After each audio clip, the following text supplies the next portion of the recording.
when the Umayyad dynasty conquered Spain, they developed naval hegemony in the Mediterranean until they were wiped out when the Umayyad lost the heartland of the Muslim world, and an Umayyad government in exile was created in what was then considered the frontier, Spain, in 758. But then later on, what was a frontier would become very developed. This is a pattern of all civilizations. An analogy that one can give to Americans is when the founding fathers created the 13 colonies, what is now called California was a hinterland, a wilderness. But today, just 200 years, or less than 150 years, California now is a very important cultural part of the United States. The same thing happened in Andalusia. Andalusia was a backwater area, but then Andalusia became a major center of civilization to the point that it rivaled Baghdad, and you have poets from Andalusia who wrote glowingly about their city. Why talk about the cities of Baghdad and others? We have it here. You see what I'm saying? So just like Californians, you see what I'm saying? Now they have Hollywood and all kinds of things. The same thing. I mean, that is what one has to take into account when you look at civilizations. How what was a backyard or backwater area becomes very much part of the mainstream and begin to have a lot of influence. And that is something we have to take into account when we look at Andalusian Spain, that here was a refuge for the surviving remnants of the Umayyad, gradually becoming a major center of Islamic civilization. That's one point I want to leave you with.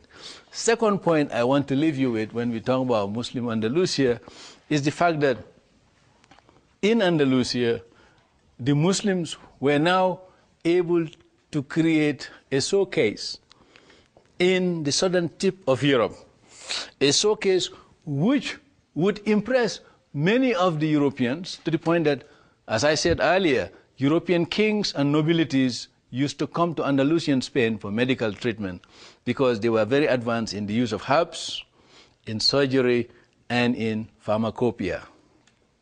And of course, they contributed a great deal to European knowledge of science. For many years, the Hanun of Ibn Sina was the textbooks in medical schools in Europe for over 300 years. And this was likely because of the influence that came out of this civilization. So the transaction flow between the Islamic world and the West was largely mediated through Andalusia.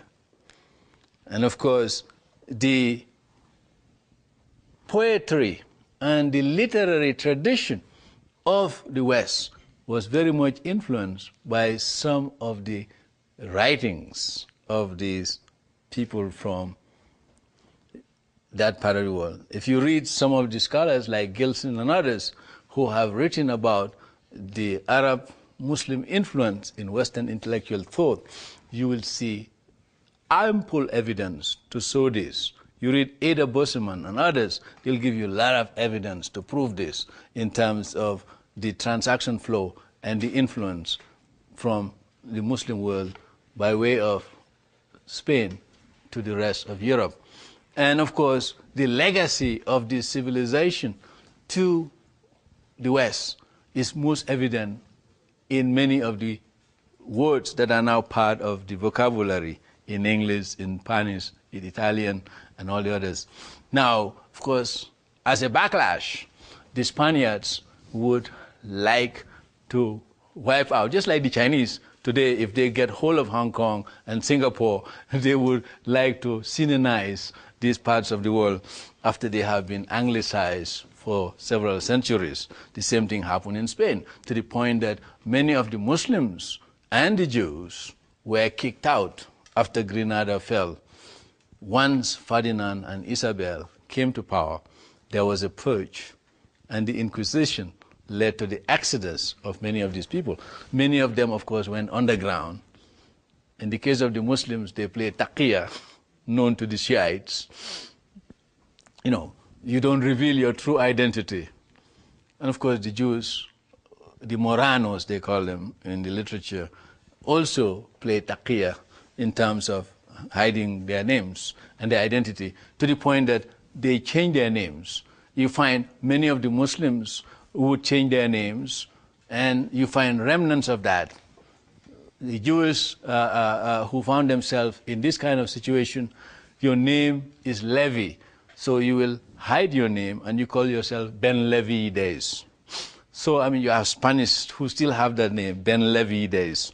And, and if you go to, and you have some of those Muslims, Arabs, who will change their names. They may call themselves Ben Medina.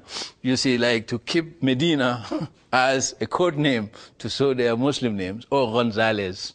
You have this. Some of the scholars who are investigating this phenomena are now beginning to realize that this kind of passing was taking place, changing your name so that you cannot be detected as member of the targeted group. And this happens in the history of Spain. This happened with civilizations. When groups move into each other's territory, you have the convergence or divergence of civilization. The third point I want to leave you with regard to the Muslim presence in Andalusia is the fact that when we look at the Muslim presence in Andalusia, we have to recognize the fact that in Andalusia, the Muslims did not only build libraries where they store the collective wisdom and knowledge of humankind available to them, because they learn a lot from the Chinese. The Prophet told them, go to China to learn knowledge. They got learned a lot from the Indians, because the Indians contributed to what we now call the Arabic numerals. The 0 came from India. And of course, that was also passed on to Europe, because you cannot do long division with Latin numbers. So, that became very important in terms of the development of mathematics. Now, the fourth point that needs to be emphasized here really is the fact that if you look at the transaction flow from Andalusia to the west, you will see that the writings of Ibn Rus, Ibn Khazim, Ibn Sina,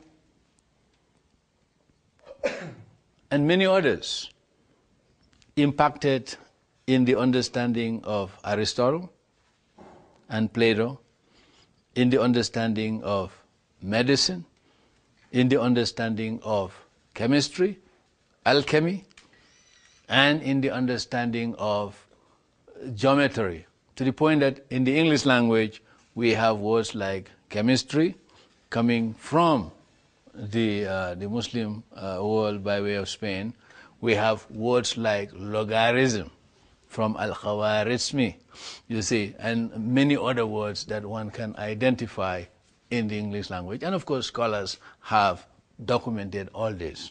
All we have to do is go to the library, read these things, and they become part of our mental furniture.